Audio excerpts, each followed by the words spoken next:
So, if you haven't heard of Doki Doki Literature Club, where have you been? Basically, Doki Doki Literature Club is... Wait, what's going on? Wait, no, stop, please!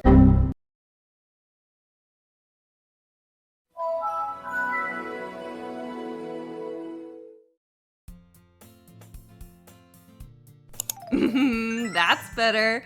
My first ever video on this channel was 2 years ago now, and it was a redesign of the characters from popular psychological horror game Doki Doki Literature Club. In the video, I redesigned the main 4 girls, giving them each more detail and personality, essentially imagining them as if they were supposed to be real dating sim characters instead of stereotypes commentating on the genre, if that makes sense. Today, I want to expand on that concept a bit. What if Doki Doki Literature Club was just a no-frills, no psychological horror dating sim about 4 cute girls designed to make you fall in love with each one of them and give them each an in-depth story and background with hobbies and experiences that you can see and not just read about in between the lines. The original setting of Doki Doki Literature Club is intentionally isolating, essentially confined only to the club room. So we don't learn much about how the girls act outside of the club room, we just make inferences based on their dialogue and their poems. But you know me, I like to make stuff up. So let's see what we have to work with.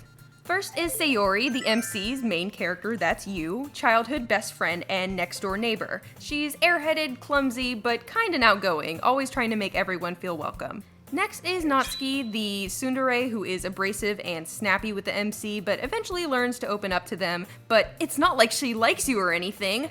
She likes to bake and read manga. Third is Yuri, the shy and reserved bookworm who keeps to herself and doesn't have many friends, but over time MC learns that she is very kind and thoughtful as well as intelligent. She likes reading books and drinking tea. Finally is Monika, the club president, who is told to be extremely popular, good at sports, intelligent with good grades, and exceptionally beautiful, although all the girls look very similar facial features wise. In the base game, she cannot be romanced, which leads to her destroying the game and getting rid of the rest of the girls, etc, etc. Very basic stuff. If you've heard anything about Doki Doki Literature Club before, you probably knew all that. So, obviously, all 4 of these girls are playing off of incredibly popular and easy to write and read tropes, with only a bit of depth to their personalities at the beginning of the game before they are altered by Monika.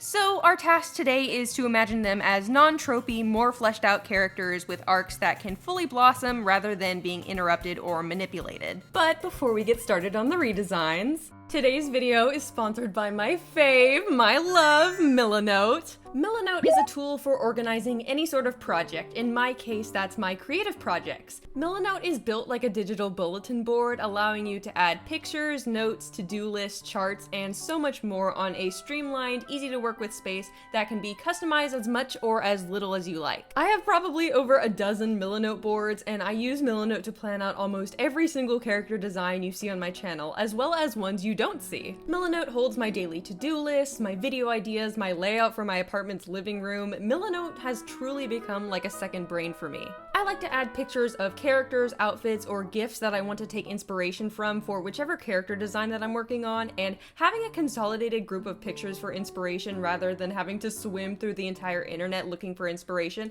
makes my creative process a lot more streamlined and a lot less stressful. Using the Milanote web clipper, it's easier than ever to take images from the web to use in your board. No need to take up space on your device by downloading or screenshotting. Remember to add credit. If all of that seems a little overwhelming, there's no need to worry because Milanote has over 100 customizable templates for you to start with. That way you don't have to worry about the layout or the makeup of a board and can get straight into brainstorming your next project. If you've watched any of my videos before, you know that I love Milanote. It's become an absolutely essential part of my character design process. And I really think that whether you're an artist or not, you'll love Milanote too.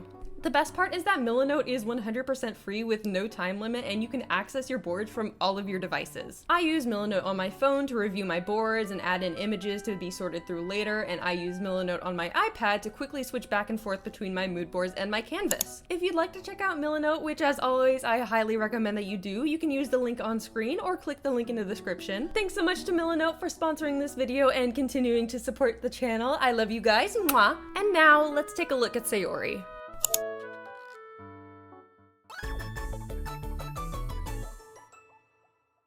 Sayori is very girl next door, piece of toast in her mouth, running out of the house with papers flying out of her bag type, and that's not really my cup of tea, so I struggled with her a bit just like I did last time. There's not much going on in her design, so I struggled to find anything that I really like about it that I want to enhance. Sorry to the Sayori fans, I think that this is basically the same thing that happened last time. Speaking of last time, here's what my Sayori redesign looked like all the way back in 2023. Goodness. Long story short, I made her blonde and gave her freckles, as well as making her hair curly. Not that this is bad or anything, it's just not something that I would design this time around. And that's okay, improvement is good, and I'm excited to compare the two and see how my design conventions have changed. To change her up a bit, I wanted to play into this girl next door aesthetic she has, and I decided that I wanted her to be a Y2K Disney Channel protagonist, manic pixie dream girl. She carries around her 3DS decorated with stickers and keychains and an old iPod with all of her favorite songs. She reads teen magazines and watches DComs and is into astrology and soulmates and true love. She's really easy to find annoying, but once you get to know her, she is one of the funnest, most genuine people you'll ever meet. I wanted to make sure I separated Natsuki and Sayori further because they're both pink-haired and girly with hair accessories. So I wanted to make them more unique not only through appearance but also through personality. I decided to be even more lax with the uniforms than I was last time and vary them a bit just because designing characters in uniforms is hard and I need to draw accessories. Guys, I can't do it like this! Originally, I stuck with how Sayori's uniform is in-game with the blazer unbuttoned, but I wanted the girl's silhouettes to be more varied, so this time I gave her a huge poofy school jacket in the same color as the blazer. Plenty of room in her pockets for her flip phone and her strawberry flavored lip gloss and her Game Boy. As far as other accessories, I really wanted to highlight her color as blue because I do, in fact, love it when characters are color-coded. So I gave her some light blue leg warmers and headphones, plus I kept the band-aid on her nose from her previous redesign and made it that same shade of blue. And, of course, her eyes are still blue. And I changed the shoes to standard school shoes, if you couldn't tell. It's just personal preference, it's fine if you don't like it, I really don't need to hear about it. The other thing I did with her uniform, which I think is very cheeky and cute, is that she's pulled up her skirt to make it shorter, but she's unintentionally revealed the biking shorts that she has on underneath, so they're peeking out from below her skirt and she doesn't know. One of the most iconic parts of her original design, one of the only parts actually, is her red bow, but it always felt very out of place and random to me. Last time I made it into a rabbit ear headband, but this time I made it into a headband with two drapey bows on either side. It keeps the original bow aspect, but also adds a bit more interest to the silhouette as well. In my previous redesign, I made her hair dirty blonde, which is fine, I just don't really like it that much anymore, and it looks a bit washed out and kind of sickly, which is just me not being very good at picking out colors. This time I made her super strawberry blonde, more strawberry than blonde, bordering on redhead. It's not a huge color shift from the coral pink that she has originally, but I think it makes a world of difference. I love how this kind of pinky orange looks against the blue. I think the contrast is really great. I also did keep her freckles from the original redesign just because I think that they're cute and they fit her very well. For her casual outfit, it's probably obvious that I'm not a huge fan of the original.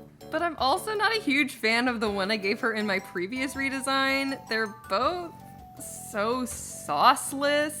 I think it's possible to make an outfit be whimsical and cutesy without it being super childish. Not that there's anything wrong with that, but I am taking her in a different direction. We are walking down a different path. We are crossing the street here. So for her reimagined outfit, I took the t-shirt from the original, made it super big, cropped it, and made it off the shoulder, and put a cute graphic on it. I wanted to use more of that light blue from earlier, so I gave her a super 2000s-esque zebra print camisole underneath that's tucked into her dark wash flare jeans. I then gave her tons of jewelry that she probably got from like local vintage shops or maybe Claire's or something. I love these clover earrings and necklace. I think they are too cute. Then she's got the same headband but in pink because I thought the red contrasted a little too much. Here is Sayori Ueda. She is subscribed to every single teen magazine that will deliver to her house. Her favorite cereal is Lucky Charms, and her love language is offering you one of her earbuds so the two of you can listen to Hannah Montana together. Don't let her out of your sight while eating food, because bites will be missing when you turn back around.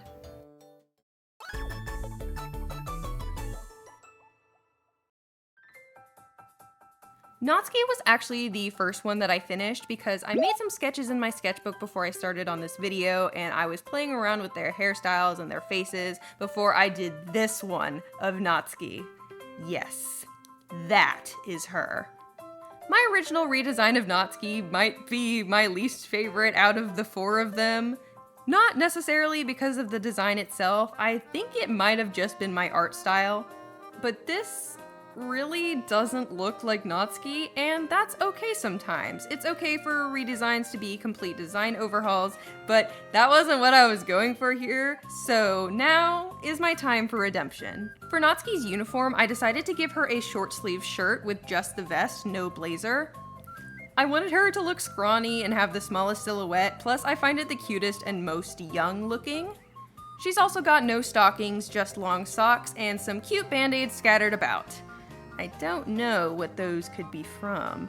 To match her socks, I gave her arm warmers just so her arms weren't completely bare, plus I thought it added to the kind of cat-like aspect of her design.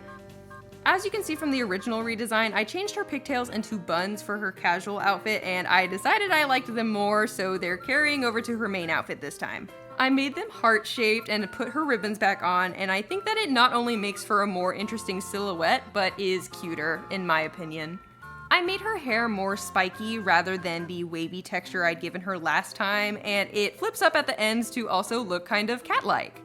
I kept her accessories pretty similar with the barrette and the ribbons. For her colors, I think the problem of all of the original redesigns being very saturated and washed out is most obvious with Natsuki.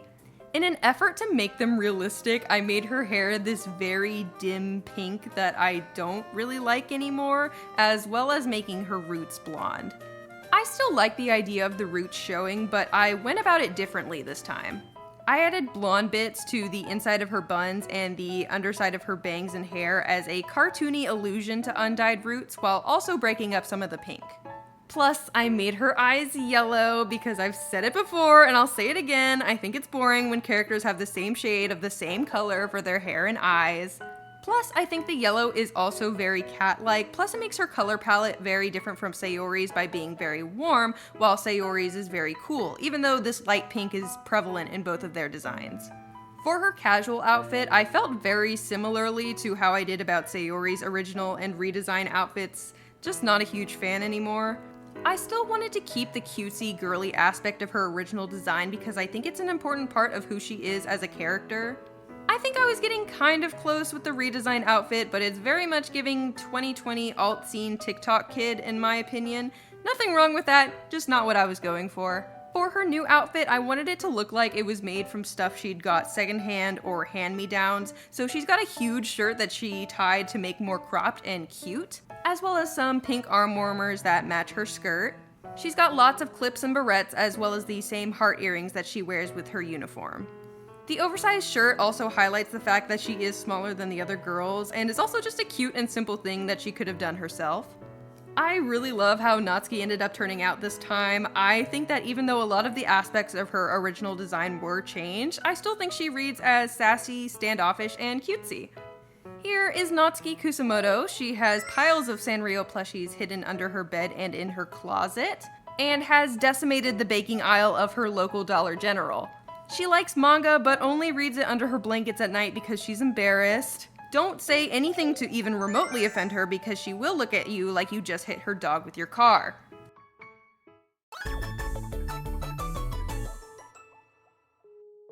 Yuri is best girl, there are no ifs, ands, or buts about it. My original redesign of Yuri isn't that different at first glance, and I think out of all four of them, she's held up the best, but I'm not biased or anything. Now that I've decided that everyone will have a different variation of the uniform, I decided to give Yuri a cardigan because, obviously. The cardigan is baggy, but not quite as baggy as Sayori's jacket, and I think that the round shape contrasts the straightness of her hair and her height very well. Because she's more reserved, I don't think that the form-fitting nature of the original uniform fit her personality very well. Not that shy people can't show off their body tea. She also gets a longer skirt rather than the skirt that the other girls have, just because I didn't want her to be like 80% leg. She gets full-length white stockings rather than the thigh-high socks, and the standard school shoes again. I think her outfit is very awkwardly put together in an endearing way. I don't know if that makes sense. The main change I made other than changing the uniform was actually to her hairstyle. I've previously stated that I'm not a fan of blunt cut bangs, but since then I think that I've had a change of heart. I'm so sorry, Twilight Sparkle, I wasn't familiar with your game. So Yuri gets a hime cut with blunt cut bangs, and instead of being slightly wavy like last time, it is pin straight. She has 1A hair. In my previous redesign, I decided to make her hair dark indigo blue instead of the warm purple she has originally. And while I don't think it was a bad choice necessarily, Yuri is very recognizable by her bright purple hair, so I wanted to stay more faithful to the original shade this time. I made her hair pretty much the exact same shade it is originally, if not a tad on the bluer side. In my first video, I'd made it to where all of the girls had natural colored hair or roots, so Yuri was supposed to just have black hair that is dark blue as a stylistic choice like animes often do. But this time I wanted the drawings to be more whimsical and to actually have color. So Yuri's hair will stay purple, just like Natsuki will never need to dye her hair. Just suspend your disbelief. For her casual outfit, oh my god. In my original design, I gave her a button-up dress with an oversized cardigan, and it's still cute, but I wanted to do something different because drawing the same outfit again is boring. Why would I do that? First, I tried out a turtleneck and skirt outfit as a way to bring back a similar silhouette from her original outfit in-game, which, to remind everyone, is this. Especially since she now has a cardigan in her uniform, her wearing something a bit more form-fitting in her casual outfit could be a visual indicator of her coming out of her shell a little bit. But as I was working on this drawing, I was just thinking, this does not look good. So I scrapped it and started over. The casual outfit that Yuri actually ended up getting is another cardigan. I love cardigans, guys. Specifically, she has a cardigan over a blouse and a skirt.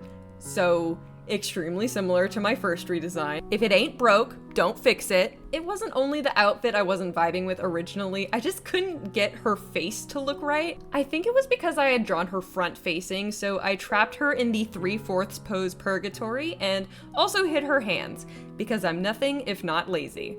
She turned out extremely cute. I'm obsessed with her. Here is Yuri Nanako. She is a connoisseur of rare and frankly strange teas, and she chooses to eat lunch in the library because the dining hall is too loud for her to concentrate on her books. She covers her mouth when she laughs, and her entire face will turn bright red if you even glance in her direction.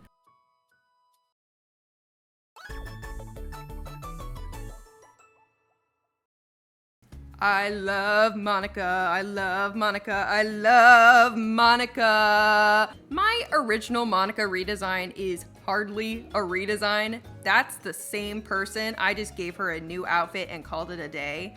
And you know what? The same thing is about to happen again. Starting with her uniform, she's the only one wearing the standard uniform with the blazer, which I didn't intend to happen, but I'm glad it did because I think that it's a lot of visual storytelling. But because I didn't change her uniform or add anything to it, I have literally nothing to say. The main thing I did tweak a little bit were her bangs. I left them pretty much the same except gave them a bit more shape and volume. My art style tends to have larger chunks of hair rather than smaller individual strands, so it's still pretty much the same hairstyle. I also made her skirt a bit longer like I did for the other girls and made her stockings full length instead of thigh highs. But like last time, this is a case of there just not being much I would change about Monika. I love her, she's great. When it comes to her colors, I pushed both her skin and her hair more toward orange and brown rather than pink and red. Because the other three girls all have a very rosy skin tone, and I thought a more neutral skin tone would go better with her hair. Speaking of her hair, I'd made it even more undeniably brown than I'd made it before, so now it is in no way, shape, or form pink, it is 100% brown. I wanted her to feel very autumn. Once again, like last time, I gave her a casual outfit, and since she doesn't have one in-game, it's not really a redesign, so I got to make it up. Originally, I gave her this sweater vest over a button-up with a skirt, and I did mostly kind of sort of the same thing here. I wanted her to look extremely preppy, like she only knows how to dress in outfits for school, so her casual outfit ended up being just like a different uniform. This time the sleeves are rolled up to her elbows for a more confident appearance because she looked very shy in my original version. And the sweater is cropped rather than being tucked in so that the shirt can poke out from the bottom. The skirt is just a basic skirt. Of course, I kept her iconic bow. I wasn't gonna touch it, don't worry. I wish I had more to say about her, but she really did not change that much. She's just that good. I imagine her personality is pretty much the same as it's described in game. She's very smart, very popular, plays on a lot of sports teams, does a lot of extracurriculars, stuff that I did not do in high school. She's probably not valedictorian, but she might be salutatorian. Definitely in the top 10. And in college, she's probably going to major in English or journalism. But here is Monika Iguchi. She's named after Katsuya Iguchi, who is the creator of Animal Crossing, so now you know. She takes extremely neat notes and owns every single color of highlighter that's ever been made, and they must be working for her because she's never gotten anything but an A in all of her classes.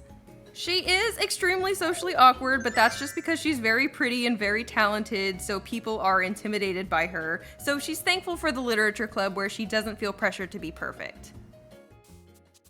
And that's the literature club girls.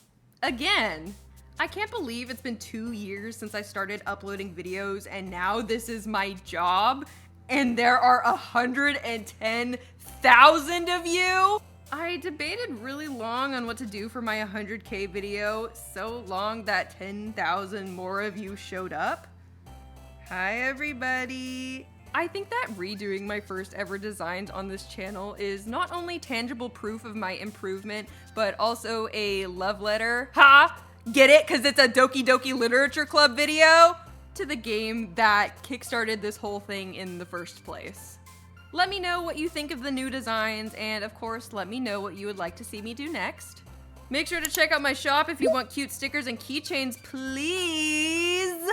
Thanks so much to the people who will pay for me to transport my conscious into a computer so that me and Monika can look at the office chair section in Staples together. My $10 patrons, Fantastic Artist, Little Wolfine, Viyun, Zigo Buzz, Speckadoodle, Billy Lover, Wishing Star, Neko Jack, Tyree West, Duran, Nico to the Stars, and Bumby.